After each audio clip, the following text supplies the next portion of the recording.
வணக்கம் நண்பர்களே. இன்றைக்கி நம்ம உங்களுடைய ஜிமெயிலில் அன்வான்டாக இருக்கிற இமெயில்ஸை எப்படி டெலீட் பண்ணலாம் அப்படிங்கிறத பற்றி தான் பார்க்க போகிறோம். இன்றைக்கி நிறைய பேர் சோஷியல் மீடியாவில் அக்கௌண்ட் வச்சுருக்கிறாங்க. ஸோ சோஷியல் மீடியாவிலேருந்து எந்த ஒரு ஆக்ஷனுக்கும் நோட்டிஃபிகேஷன் இம்மிடியேட்டாக உங்களுடைய இமெயிலுக்கு வந்துடும். ஸோ இதனால் உங்களுடைய இமெயில் இன்பாக்ஸ் ஆட்டோமேட்டிக்காக குயிக்காக ஃபில் ஆகிடும். ஸோ இதை நம்ம எப்படி ரிமூவ் பண்ணலாம் அப்படிங்கிறத பற்றி தான் பார்க்க போகிறோம். உங்களுடைய இமெயில் அக்கௌண்ட்டை சோஷியலுங்கிற ஒரு டேப் இருக்கும். ஸோ அங்கே கிளிக் பண்ணி பார்த்தீங்கன்னா அங்கே நிறைய இமெயில்ஸ், அதாவது சோஷியல் மீடியா அக்கௌண்ட்ஸ்லேருந்து வர்ற எல்லா இமெயில்ஸும் இங்கே அதிகமாக இருக்கும்.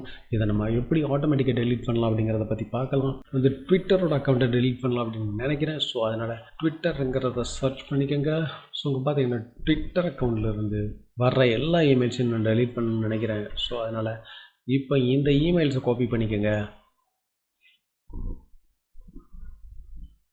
காப்பி பண்ணிவிட்டு இந்த சர்ச் பாக்ஸில் இந்த ஆப்ஷன்ஸ் ஐக்கானை கிளிக் பண்ணிக்கோங்க. ஸோ இங்கே வந்து ஃப்ரம் அக்கௌண்ட்டில் info.twitter.com என்டர் பண்ணிக்கோங்க. ஸோ சப்ஜெக்டை பிளாங்காக விட்டுருங்க. த ஹேஸ் த வேர்ட் அப்படிங்கிற இடத்துல ஹோல்டர் -then அதாவது டின்னா வந்து டேட்டு, எம்னா மந்த்து, ஒய் அப்படின்னா இயர்.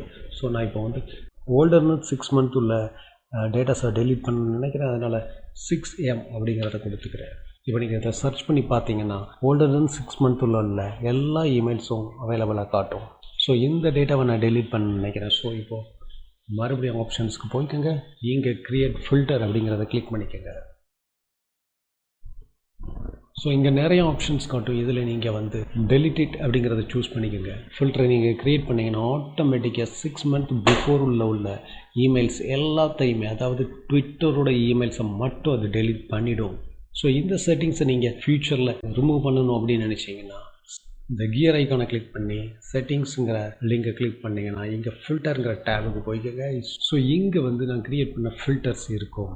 ஸோ இங்கே நீங்கள் வந்து எடிட் பண்ணுறது அல்லது இந்த ஃபில்டரை டெலீட் பண்ணவும் செய்யலாம். இந்த வீடியோ உங்களுக்கு யூஸ்ஃபுல்லாக இருக்கும் அப்படின்னு நம்புகிறேன். இதை பற்றி ஏதாவது சந்தேகம் இருந்ததுன்னா கமெண்ட் செக்ஷனில் என்ட்ரு பண்ணுங்கள். நாங்கள் உங்களுக்கு கிளியர் பண்ணுறோம்.